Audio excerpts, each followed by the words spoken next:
No matter your age, your plan for retirement can start today. From the News Channel 5 Network, this is the Retirement Report. From the News Channel 5. Good morning. Welcome to the Retirement Report. I'm Hank Parrish, your host, and it's Friday the 13th. Welcome aboard. We're going to be talking about taxes today. What a combination that is, right? You know, one of the things that I want to share with you is some things that I've come across in the news. One of them is Fragile Financial Future for Retirees. This was a USA Today article. It was kind of interesting. Diminishing reliable income sources was one of the reasons. So it's a list of why there's serious challenges faced by people retiring today, and boomers mainly, this applying to you, of course. And one of them is, again, diminishing reliable income sources. So that's going to mean, you know, lack of pensions for one thing, right? Dramatically increasing health care costs. We're seeing that as a, you know, one of the things I'm seeing almost daily now as I'm meeting with new people coming into my office is that about healthcare costs. If they're looking to retire a little earlier, you know, 62, anytime before 65 when they might have Medicare, it's becoming increasingly difficult to figure out how to cover those healthcare expenses if they're looking to leave a job that had a group health plan and looking to go into the, you know, get an individual plan. If you've got pre-existing conditions, that could be a real problem for you. You could get rated. You could get, you know, you'd be looking at higher premiums if you can get coverage even. And what that coverage, you can get coverage, but the more expensive it could be, especially even with the exchanges. And we're seeing the costs of that, not just in the premium costs, but the out-of-pocket costs, higher deductibles, co-pays, that type of thing. And this is one of those areas that it can really throw a monkey wrench into your plans, your retirement plans, if you haven't accounted for that. And that expense could, you might be looking at $800,000 a month or more just to cover healthcare costs alone. In addition, reduction in income when one spouse dies. This is one of those areas when we're doing planning, we have to look at all the different contingencies that could happen. Very little room to cut back expenses. The 4% rule, we're going to talk about that a little bit. Unpopular remedies, there's a bunch of things we're going to get into with this. But in addition to that, of course, it's all going to be around taxes. This is right, tax time.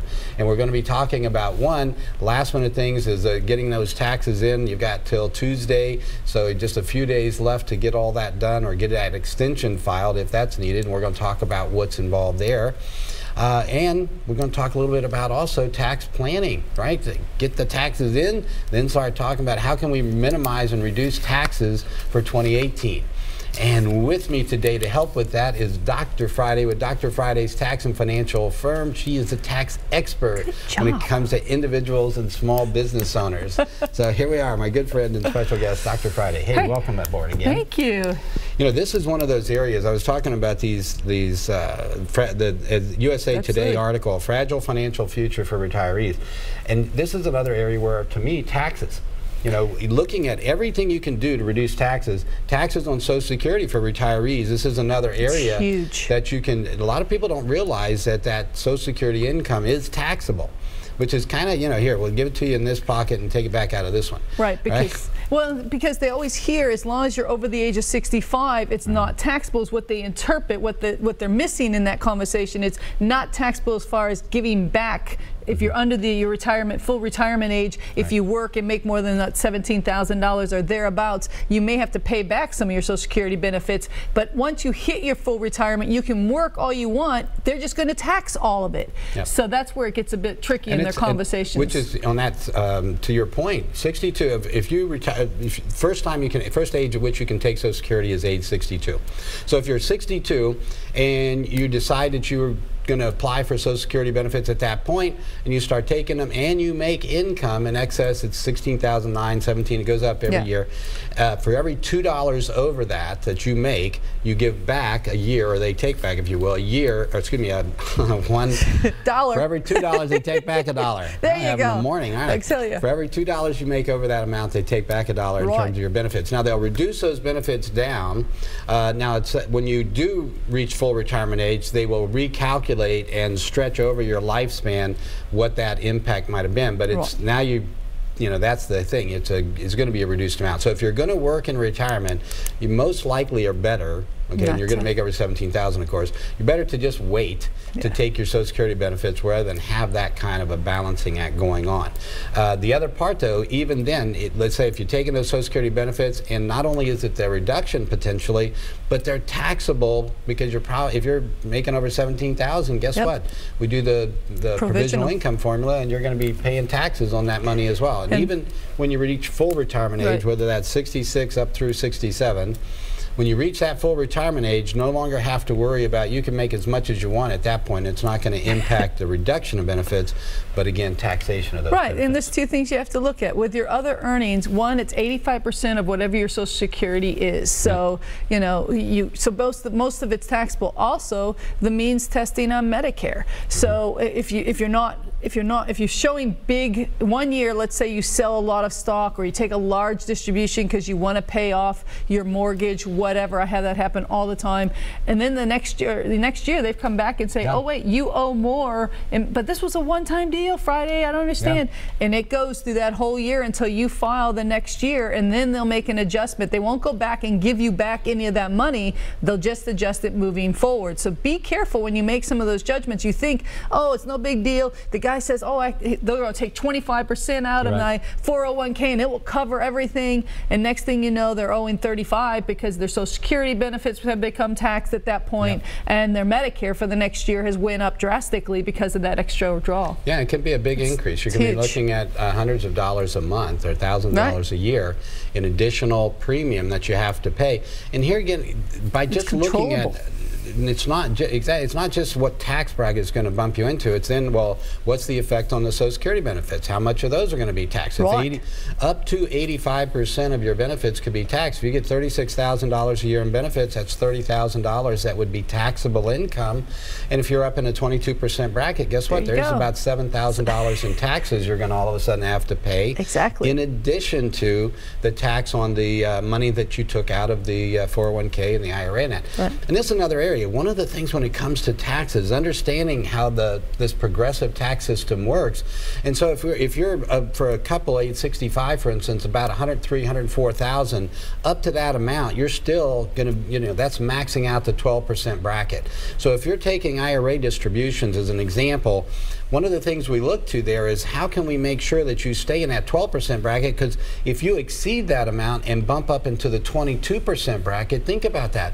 So if you take you take out $100,000 over time and 22% tax, that's $22,000 versus $12,000. You're paying $10,000 more, 10% more in tax on those dollars. It's actually like about a 50% increase if you think about it. Because it's progressive. So $22,000 versus $12,000 over time. So one of the things we want to do is just make sure that how we take those out, we balance it out.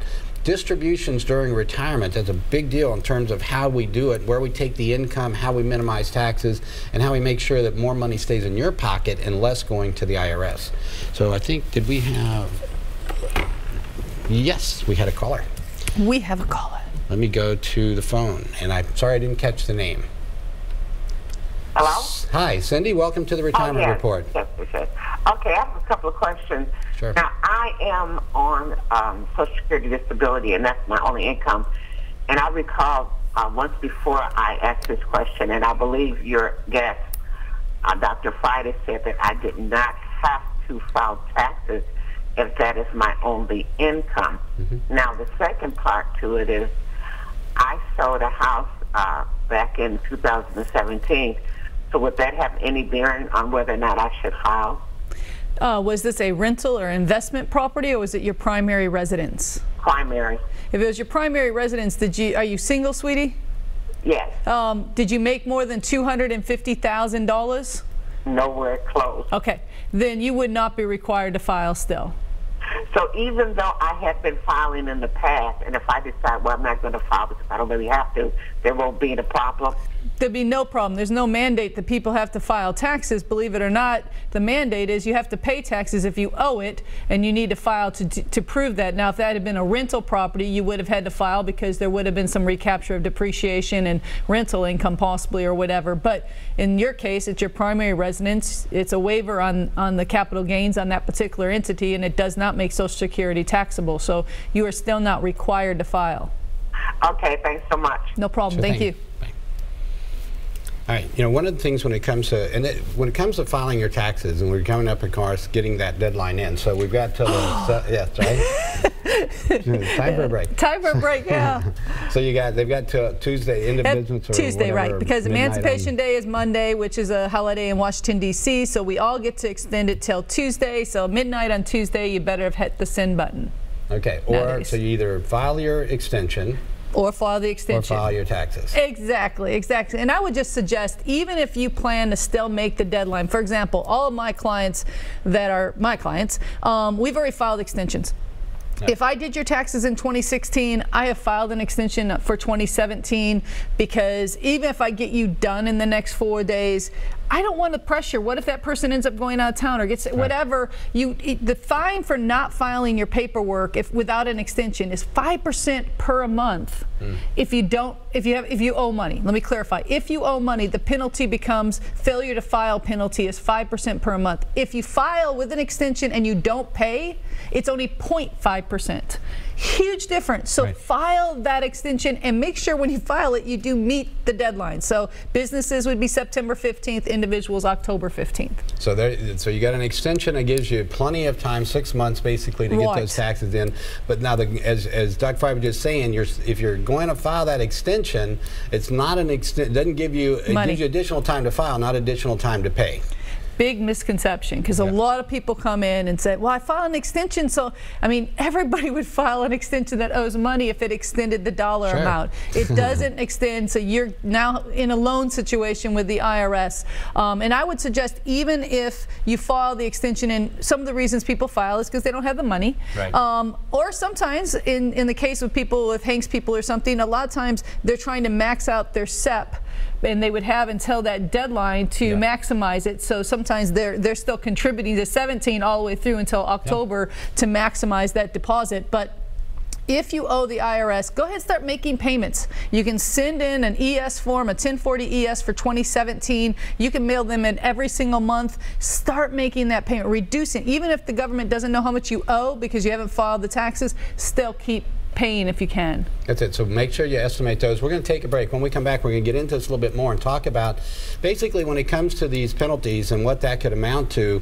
and why it's so important to get these things done in a timely fashion, and also ways to use an extension to your benefit.